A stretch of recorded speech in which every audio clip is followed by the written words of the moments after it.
Кыргызстан Ислам университети жана Кыргызстан мусулмандары диний башкармасы биргеликте окуган эл өзөт, окубаган эл тозот деген конкурс жарыялаганбыз. 3 китеп боюнча жогоруда айтылгандай 3 капият автомашинасын жана 40 районго 40 умра койгонбуз. Биринчи орунду алгандарга айтайын деген маселе, мени угуп жаткан, көрүп жаткан мекендештерим бүгүн соцсет аркылуу баары көрүшөт.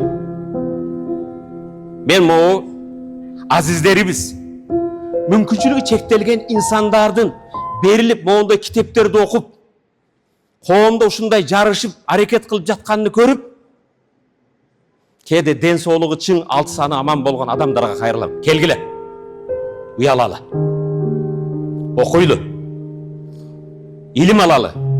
Илимсиз эч жака алыска бара албайбыз.